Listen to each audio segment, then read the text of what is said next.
Good afternoon, my name is Coley Harris. And I'll be your co-host today, Amar Melton. Welcome to the 52 Indictments. Did you know that according to the Bureau of Prisons Department of Statistics, between 1990 and 1997, the prison population grew by 7% year over year? America, did you know that the Department of Justice did a study and it showed 39% of prisoners come from mother-only households? And so today we're going to be indicting my generation, the 88ers. The 88ers are individuals that came of age during the 80s and what we experienced in many cities throughout America as the crack era. There was a large influx of cocaine in our neighborhoods, a large influx of money, and a very large increase in violence.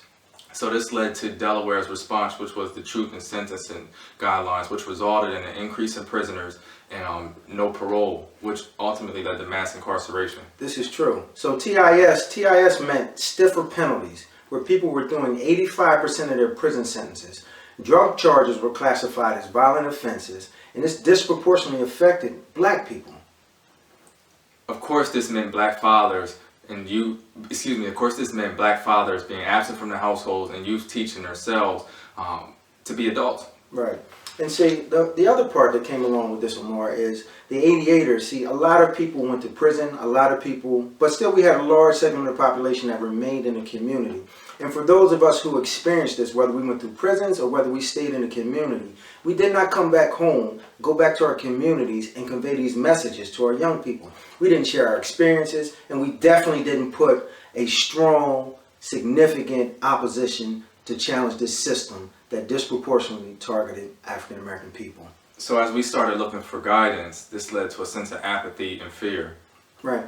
And see, with young people, with your generation, we needed to be able to teach you guys how to articulate your pain and your frustration, because we understand what was going on. We understand how these changes and everything affected our community with having large percentage, let's just be honest. We took a lot of fathers out of the community, right?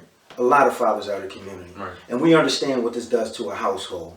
And my generation, I indict us, myself included, for not being as forceful and as strong as we needed to be to restore our communities. And now this is leading to our youth being self-identified savages. Savages. This is savages, wow. So, 88ers, I want to say to you, it's time to get off the couches and get in the game. Our communities are suffering, our young people are dying, and we just aren't involved and invested in this process as we should be. Our elders, and I want you to pay close attention to this, our elders are dying and passing away. And the legacy that they left for us, struggling through the 60s and the 70s, is dying with them. We must step up, and we must step to the plate. So again, my name is Coley Harris. And I'm Amar Melton. And the 88ers, you have been indicted.